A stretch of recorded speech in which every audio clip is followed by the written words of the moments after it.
Hi everybody, my name is Jimmy Carroll. I'm the Vice President of Operations at Tech B2B Marketing, and welcome to this episode of the Manufacturing Matters podcast.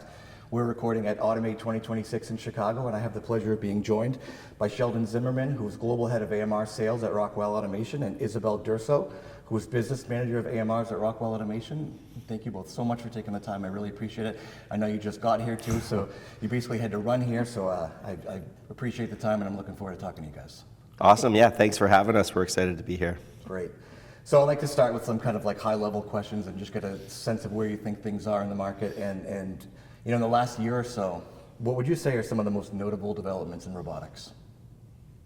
So I think, you know, the biggest trends we've seen are kind of twofold. So with the emergence of AI and the IPO of all of these AI companies, AI is kind of taken a front and center. So I think AI has affected AMRs, obviously. You know, we see this in the orchestration layers, we see this in the some of the autonomous perception, map generation, right, self-guided driving. So all of that is impacted by AI. So it has had a huge impact on robotics as a whole, but it's in particular on automation, on AMRs. The second trend that we're really seeing is mobile manipulation. So within the market, you know, from a physical perspective, moving out of the software realm, mobile manipulation has been a great trend. A lot of customers are interested. You know, I think it's the big battle between humanoids and mobile manipulation on the wheeled robots that is currently kind of going through the industry, but I think that a lot of people are looking to have the robots do more than just transport goods from point A to point B, but also manipulate the goods. You touched on a lot of topics there I want to dive in on. One thing I do want to ask though, just to get a little bit deeper, is when you say mobile manipulation, what are some like really prevalent, common examples of things that these robots are being asked to do? So I think a big one that we see over and over again is machine tending. So this is a repetitive task that, again, with the labor shortages, is very difficult to fill from a human perspective. So if you can get a robot to do that task for you and to do the machine tending for you, you know, with an arm on top of a robot is perfect. The other piece would be more in the goods transport. So picking and packing, or picking you know, goods from a shelf, from a bin, and transporting it is another good application for mobile manipulation. Yeah, that makes a lot of sense, and you kind of give me a perfect segue into another question I want to ask, which I looked at a jobs report recently, and there's close to 500,000 jobs open, and this was as of April, so not the most up-to-date stats, but you know, the labor shortage is not going away. This thing is persisting, and there's a lot of jobs nowadays that, and I know it's cliche at this point, right, but dirty, dull, dangerous, but there's a lot of jobs people just no longer want to do. Right. And as a result of that, like robots are, perhaps this is really obvious, but robots are becoming like really way more important with every passing month and report. You see these things. So what are some real world examples of how robots are keeping businesses going? I know you guys have a lot of good case studies and obviously a big global reach. So what are some notable ones on your side? Yeah, I mean, that's probably better answered by myself from the sales side. I think, you know, there isn't a Sierra or a Silverado that comes off an assembly line today that isn't delivered by, you know, autonomous mobile robots delivered by Rockwell Automation. So that's certainly, you know, what we're seeing is a trend towards more mission critical operations. If you think back 2 or 3 years ago, and Isabelle can contest as well, attest, sorry. You know, I think the people who were early adopters, kind of looking at the technology, understanding what it can do. Now they're starting to rely on it for those really critical manufacturing, just-in-time deliveries that deliver goods to their clients. So we're just seeing more reliance and more mission-critical operations and more at-scale deliverables from an AMR perspective. Yeah, and I think generally, you know, one of the big trends we're seeing is this production logistics, right? So bringing it not just into the warehouse, but also bringing it into the manufacturing location, right? So any material movement between these islands of operation can be performed by autonomous mobile robots, right? So bringing it from the warehouse to the line site, those are jobs, like you said, a lot of people don't want to do anymore, that companies are having a very difficult time filling material handling roles. And the pure material handling, that is sometimes not even very complex, right? It's a hand cart, it's a dolly, it's a fork truck. And those are the things that, if you're placing people, you probably want to place people into the more critical roles that a machine cannot do. And now that robots can fulfill the simpler roles, such as material movement within, these factories, I think that is a logical place for AMRs. Yeah, and it's interesting, right? Because Sheldon, you mentioned, the use of robots in automotive, which is certainly not new. I mean, that's sort of like the bread and butter from the beginning.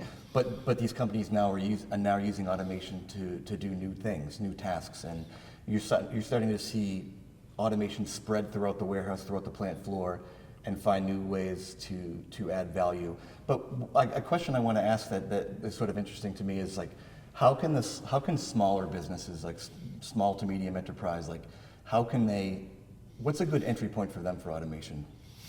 Yeah, well, I think it does start with a pilot project, identifying kind of that low-hanging fruit inside of your manufacturing or warehousing facility, where you can get some early wins, some early successes. Doing those pilots, there's a portion of those pilots that are important for the companies to learn how the technology can augment and complement their operation. But then there's also a socialization factor with the people that are working with these AMRs in the environment, learning how they interact with humans in that space, and then making sure that the organization is ready to adopt the technology at scale. So really finding some early successes. I think when people go too large, too complex, too soon, then it starts to head down this path of non-acceptance, and then it's really tough to get the ball rolling again. Yeah, and I was kind of thinking about this, like on the large scale. A lot of warehouses today, I don't know the exact percentage, but are not using automation, and it's surprising. Like, yes, all the big companies, like the e-commerce companies are, but there's so many factories and warehouses today that are not using automation, and it's like the robotics and automation technologies are still sort of lagging behind. Why do you think that is? And what does it take to get robots up and running and productive in a facility? I think the biggest hurdle that people look at is the integration of robots, right? So, first of all, there is this fear that it's too complex, and that people need to be experts in robotics in order to handle the robot, which isn't true. But it's the integration piece of it that makes it much more complex. It's not just a device that you buy and you put on your floor and it's set, right? Yeah. It's the integration into the IT, OT layer. It's also the integration into the physical infrastructure. If this is an existing building, how do you physically get the robot to interact with everything that is in that factory, or do you need to modify any infrastructure in the factory? So it tends to become a bigger project, especially like Sheldon mentioned, if you're starting out really large. If you're starting out very small with a hand cart, it makes life a lot easier to kind of get familiar, especially with the IT, OT side of things. And then scaling up makes it a lot easier to then attack the physical infrastructure. Yeah, I couldn't, maybe just to complement what Isabelle said as well, I think it's a big part of it, this brownfield versus greenfield. When we start with greenfield plants where they've tested out the technology, they're building up these facilities and they're planning for that automation up front, okay, now we can go at scale. Brownfield, you're shoehorning some of this stuff into these existing facilities, makes it much more challenging. I think the other thing that people, when you think about the AI world, the software world, very much, I wouldn't say very easy, but more easily integrated into existing architecture. When you're dealing with physical movement of physical goods in a hybrid environment with humans and safety and moving pieces, and material has to physically get from A to B and physically transfer, those physical constraints are still things that need to be thought through, engineered appropriately, and done with an ROI case that makes sense. And those are all the constraints, I think, when you deal with a physical being that relies on software. that make it a little bit more challenging to adopt at the rate that I think people are expecting from robotics mixed with AI. Yeah, and well, I want to touch on that AI thing in a second, but I think that one thing that was just like flashing in my brain while you both answering is like what you just said really speaks to this concept. It's not really a concept, but you hear it a lot, especially in the last couple of years, is ease of use. And maybe it's obvious, right? Things should be easy to use, but you know, robots can be easier to use than people think. And for these smaller companies where they look at it as more of a risk, you know, companies like yours have gone to great lengths to make things easier to use and to, you know, troubleshoot and deploy. And I think that probably AI comes into play there a bit, and that's one of the things I wanted to ask. So, you know, as technologies like 3D and SLAM and laser scanners and time of flight, whatever, helped AGVs go from AGV to AMR. You know, you're not using fiducial markers or tracks anymore. Like, what does the introduction of AI do for these robots? Like, how much more flexible are these now, and how does it help the end user? So I think from a technology perspective, obviously it takes it to the next level, right? Because now you don't just have a sensor, you have a sensor with AI in it, right? So, and then that is converging with AI on the software side, right? So path planning, predictability, and so on increases significantly when it takes all of that information together and, you know, processes it with AI versus just a black and white decision making, right? Mm-hmm. So it's a much more nuanced decision making. It allows for higher speeds. It allows for quicker reaction times and so on. So we have that piece, but then we also have the piece that, you know, we come to the orchestration layer, and then we come to also simulation. So now you can have digital twin, you can have simulation where you do the layout, where you do the path planning, or the map planning, right, beforehand, and that can be done with AI, where you know what your throughput will be, and you know the impact that the robot will have before the robot even gets unloaded out of the crate, right? So having AI be able to do this and then go into preventative and predictive maintenance, you know, once the robots are running, this is where AI really comes in handy. Yeah. Yeah, I think just to complement that again, I think once you get through that simulation and that deployment and that deep integration, you know, I think from an AI perspective, at least when we're looking at material movement and some of the robotics that Rockwell is taking part in, you're looking more at like machine learning. Yeah. You know, adapting to the environment, identifying, you know, at the OT layer, at the unit level, identifying an obstacle, and then making a smart decision about how to get around that obstacle, and then sharing that information with the rest of the fleet in that operation. Right. And then as time progresses with that machine learning, allowing the system to take that as an input into the data stream so that it can make decisions longer term about how the operation unfolds and identify bottlenecks in your material movement strategy so that you can unlock those without having to take a whole data dump, get a data scientist, and kind of go through the effort of kind of filtering through all of that information. It should be happening real time. Yeah. Yeah, I mean, it just sounds like it over time just enables more efficient operation, really. Absolutely. Yeah. Hey everybody, I just want to take a quick second and thank our sponsor. Manufacturing Matters is sponsored by Tech B2B Marketing. They're a full-service public relations and marketing agency that focuses on technology companies, especially in the energy and automation markets. They provide full-service media relations, investor relations, employee relations, full end-to-end content development, videos, services, animation, full IT stack development from website integrating with ERP systems, CRM, marketing automation systems, and they bring a whole lot of knowledge and experience about technical markets since they've been servicing those markets for over 30 years. So if you have any questions, you want to learn more, go to techb2b.com, and now let's get back to the show. Yeah, I mean, and that's, you brought up a good point, Isabelle. Digital twins and simulation, like how important are these today, and how close to real life are these tools now? Like, I did a podcast at the A3 Business Forum last year, and I think somebody said, well, they're about 70% accurate, depending on the type of application. But and I guess part two of that question would be, for companies that are maybe hesitant to deploy, what can simulation kind of prove to them? Yeah, I mean, it's exactly that. You know, if they're hesitant to deploy, understanding where your bottlenecks are, like Sheldon was mentioning, right? Understanding where the robot can have the biggest impact without having the biggest change required, both with people as well as the physical infrastructure, right? So easing into it is a perfect way if you're doing it with AI first. Getting people to understand, buy in, and getting people to accept the technology, and running the full simulation. And I do think that simulation has come a long way, but I do think that that's also where going forward in the future, we're going to see more and more happening is through simulation and digital twin. And simulation, you know, just to complement that again, I think simulation is as good as the inputs you give it. True.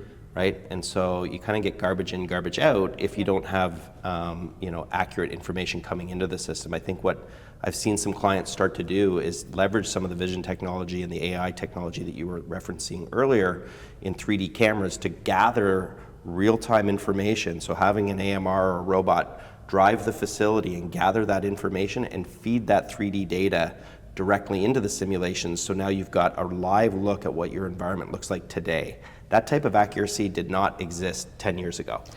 And it's a huge driver towards getting more out of the simulations than you were getting yesterday. Yeah, and for me, and I hate to say the same thing on every podcast, but it's one thing for me that's interesting is watching all these different technologies advance together to create new opportunities, right? So like the companies like NVIDIA or companies that do other companies that do industrial computing or FPGAs or whatever, enable these like faster, quicker decision, edge processing, and then 3D cameras have sort of come of age and become much less expensive and smaller and easier to use than they ever have. And like the ability to relay in real time, like as close to real time as possible, like 3D point clouds like that is pretty amazing. Like, and it's really, really cool to watch. And I think AMRs are a good example of that. And the other part to this is it's not just the AMR simulation, but it's like if you can simulate your full process, you know, every part of the machine can be simulated, then you get some real throughput data as well, not just the AMR piece of it. And, you know, I think for customers that's important as well. Well, we mentioned it earlier on, and given, you know, what you do, I have to ask, and it's the humanoid discussion. You know, when it comes to a wheeled robot versus a bipedal robot, where do you see humanoids adding value, and where would you like to see them adding value? I know for me, it's like maybe cutting my lawn, cleaning the pool, things like that. But in the factory, what do you guys think? Yeah, that's still a big question. So humanoids are very good with unpredictable workflows. You know, and normally when we look into industrial automation, when we look into production, we tend to be very predictable because it's very repeatable, it's very predictable. So humanoids, I'm not convinced that they have a steadfast role within the production area of a factory, right? But obviously when it's unpredictable or there's obstacles or there's stairs to move, that's where the humanoids shine, right? You know, you could probably have them unloading shelves and so on. That's an application that humanoids are also good at. But it's like transporting and so on, they're not very fast, they're not very efficient, right? So I think that's where the wheeled mobile manipulators will probably, because they're more stable, they're faster, right? And if it's predictable and it's repeatable, that's where they shine. And I think they just haven't found their home yet. You know, like any technology, if you think about, you know, where AMRs for material movement came from, they came from, you know, remote control robots that kids in university thought were really cool at the time. And then they found a home in terms of scaling, right? And I'm not sure that humanoids have found that home yet, whether it's, to your point, around the house or inside of the industrial operation. I think the jury's out still on where that scaling is going to happen. I do think, to Isabelle's point, there's probably less likelihood of like a one-size-fits-all in the next kind of 5 to 10 years. Like, you know, a humanoid robot that can cut your grass and then, you know, climb under your sink and fix the plumbing and then go outside and clean the pool. Like, I don't think we're looking down that lens. I think we're seeing it more from a use case and tool perspective. So a robot to cut your lawn, a robot to cut your to clean your pool, one that might help around the house, or in an industrial environment, kind of application specific, because the functions of a human hand are still really hard to figure out.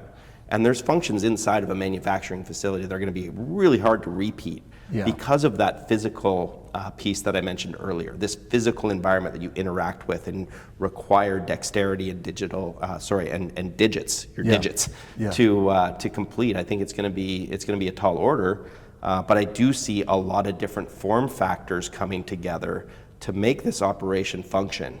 And then, to Isabelle's point, the orchestration layer that allows all of those systems to speak and communicate and optimize, I think is what we will see in the next, call it 5 years. Yeah, and one major consideration beyond cost, because whether it's for the home, especially for the home, but in industrial settings, I guess cost could be less of a factor eventually, but it's safety. There's no, I know that there are some companies that are actively working on this, and some organizations as well, but that's, mobile manipulation and AMRs are proven. They've been working for a while now, and if they stop working, they just stop where they are. I do think that humanoid research is pivotal for us as well in industrial automation, because the research that goes in, even just into the hands, into the motors and the encoders that go into each digit, right? I think just forcing the industry to rethink and to think differently and smaller, and being able to accomplish some of the tasks that we want human-like creatures to have, right? Yeah. I think will also benefit, the grippers that will go onto a Delta robot inside of a machine. That's a really right? good point. So I think that the humanoid research will probably have a much bigger impact outside of just the actual humanoid robots. Yeah, that's a really good point. I hadn't thought of that. Yeah, I don't know. I mean, within 5 years would be great, and everyone wants to see it to some extent because it's cool and that's what you picture from science fiction. But I'm sort of with you. But safety, like you mentioned, is a major driving force for our clients, right? Improved safety, like you said, certain technologies are proven. Before, industrial robots were proven behind fences. No one had problem with lockout, tagout, go in behind the fence and do your work. And then you got into the cobot kind of generation, where now we could work collaboratively with these robots. Now you're seeing AMRs and robots drive around the facility.